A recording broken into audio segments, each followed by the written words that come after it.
Global skill development mission में आपका स्वागत है।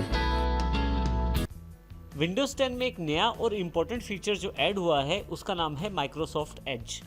माइक्रोसॉफ्ट एज एक नए ब्राउज़र का नाम है जिसको माइक्रोसॉफ्ट ने विंडोज़ 10 के साथ लॉन्च किया है। हालांकि इंटरनेट एक्सप्लोरर 11 पहले से शामिल है विंडोज़ 10 में, परंतु नया ब्राउज़र बहुत ही फास्ट है और इसमें अलग सा एक्सपीरियंस है ब्राउजिंग का। इस ब्राउज़र को न केवल आप विंडोज़ 10 डेस्कटॉप पीसी पे बल्कि लैपटॉप, टैबलेट, मोबाइल इत्यादि माइक्रोसॉफ्ट डिवाइसेस पे कहीं भी प्रयोग कर सकते हैं। और इसमें सबसे अच्छी बात है कि कोर्टाना पहले से इंटीग्रेटेड है इसमें, जिसकी सभी सुविधाएं आपके पास एज ब्राउज़र को प्रयोग करते भी अवेलेबल रहती हैं। जब आप विंडोज़ 10 का इंस्टॉलेशन करते हैं तो माइक्रोसॉफ्ट एज उसके साथ बिल्कुल फ्री अवेलेबल रहता है और वो पहले से ही आपके सिस्टम में इंस्टॉल हो जाता है। डिफ़ॉल्ट रूप में यही आपका ब्राउज़र रहता है। ये सबसे पहले देखते हैं कि माइक्रोसॉफ्ट एज ब्राउज़र को कैसे खोल सकते हैं आप। नीचे दिया गया ये ई जैसा निशान माइक्रोसॉफ्ट एज का है, आप क्लिक करें, एज ब्राउज़र आपके पास अवेलेबल हो जाएगा। माइक्रोसॉफ्ट एज ब्राउज़र जब आपके पास ओपन होगा तो कुछ इस तरह का इंटरफेस आपके सामने आ जाएगा। यहाँ ऊपर की तरफ यदि आप देखें तो एक टैब के लिए एक बार दी गई है जिसमें आप टैब्स जोड़ सकते हैं। जैसे कि डिफ़ॉल्ट रूप में एक पेज आपके सामने खुला हुआ है जो एक स्टार्ट टैब पर है, अर्थात सबसे पहले माइक्रोसॉफ्ट का MSN पेज खुला हुआ है आपके सामने। इसमें ऊपर की तरफ नई टैब जोड़ने के लिए बटन है। अब न्यू टैब पे क्लिक करेंगे तो नई टैब आप जोड़ सकते हैं। राइट साइड की तरफ 3 बटन है विंडोज़ के बेसिक्स बटन, जिससे आप क्लोज, रिस्टोर और मिनिमाइज कर सकते हैं। इसके अतिरिक्त यदि आप ब्राउजिंग करते हैं तो आगे और पीछे दोबारा जाने के लिए बैक और फॉरवर्ड बटन का प्रयोग कर सकते हैं। किसी पेज को रिफ्रेश करने के लिए रीलोड या रिफ्रेश बटन का प्रयोग कर सकते हैं। यदि आप कीबोर्ड पे बने हुए F5 बटन को दबाएं तो भी ये पेज रिफ्रेश हो जाएगा। इसी के साथ यहाँ राइट हैंड साइड नीचे की तरफ आपके पास कुछ मेन्यूज के बटन्स हैं, जैसे कि आपके पास हब का बटन है यहाँ इस तरफ, जिसमें आपके पास काफ़ी सारी सेटिंग्स खुल जाएंगी।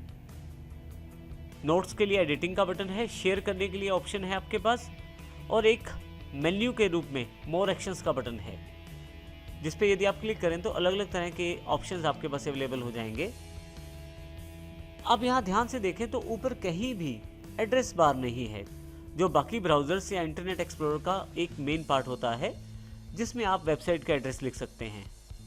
माइक्रोसॉफ्ट एज में इन सभी चीज़ों के लिए यहाँ पे पहले पेज पे आपके पास सर्च और इंटरनेट वेब एड्रेस के रूप में यहाँ एक टेक्स्ट बॉक्स अवेलेबल है। अब यहाँ पे किसी भी तरह से सर्च कर सकते हैं, वर्ड के द्वारा, किसी फ्रेज के द्वारा, या किसी वेबसाइट का एड्रेस डालकर डायरेक्टली उस पर जा भी सकते हैं। अब नीचे की तरफ देखें तो आपकी जो डिफ़ॉल्ट वेबसाइट है वो आपके पास ओपन है यहाँ पे, जो MSN है यहाँ पे। अब हम देखते हैं कि किस प्रकार अपनी वेबसाइट को खोल सकते हैं आसानी से यहाँ पे। इसके लिए केवल आपको यहाँ पे एड्रेस डालना है।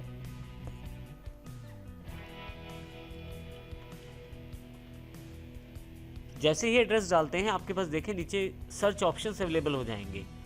बिंग सर्च के साथ आपको जानकारी दी जा रही है, सर्च सजेशंस भी हैं, और ऊपर की तरफ आपके पास isstworld.com के लिए वेबसाइट का एक ऑप्शन अवेलेबल है। मैं यहाँ पे क्लिक कर देता हूँ।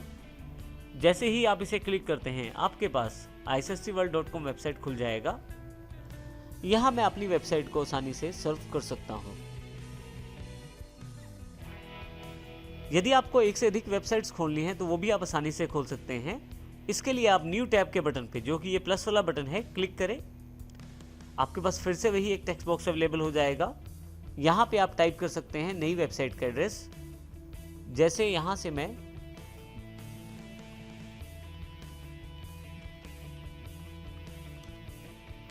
गोल्डन टेम्पल एंटर कर देता हूँ।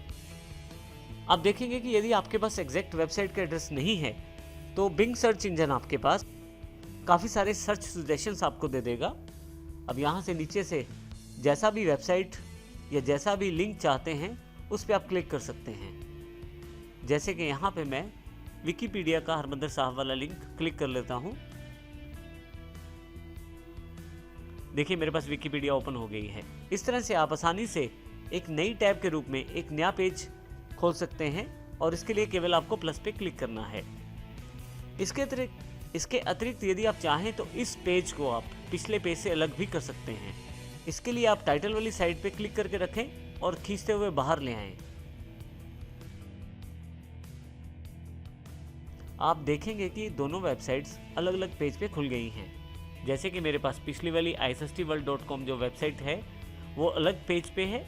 माइक्रोसॉफ्ट एज का एक सबसे बड़ा फीचर है कि जब आप किसी टेक्स्ट को ढूंढना चाहते हैं तो आप उसको कोटाना की हेल्प के साथ भी ढूंढ सकते हैं। जैसे कि मान लीजिए मैं इस टेक्स्ट को सिलेक्ट करके ढूंढना चाहता हूँ, राइट क्लिक आस्क कोटाना कर दूंगा यहाँ पे मैं। आप देखेंगे राइट साइड पे एक पैनल अवेलेबल हो गया है जिसमें कोटाना अपने आप उस टेक्स्ट को ढूंढना शुरू कर रहा है। आप यहाँ देखेंगे कि किस प्रकार कोटाना ने बिंग की हेल्प से आपके पास जो टेक्स्ट आपने सेलेक्ट किया था उससे रिलेटेड कितने सारे रिजल्ट्स आपको दे दिए हैं।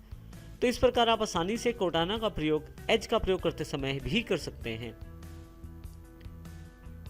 यदि मैं इस पैनल को परमानेंट यहाँ पे लगा कर रखना चाहता हूँ तो यहाँ से मैं इसको पिन भी कर सकता हूँ। आप देखेंगे कि मैं किसी भी पेज पे हूँ या किसी भी टैब पे हूँ, ये पैनल मेरे पास बना रहेगा। और यदि मैं इसको बंद करना चाहता हूँ तो यहाँ से क्लोज भी कर सकता हूँ इसको मैं। इस प्रकार मैं डायरेक्टली कोटाना का हेल्प अपने एज ब्राउज़र के साथ ले सकता हूँ।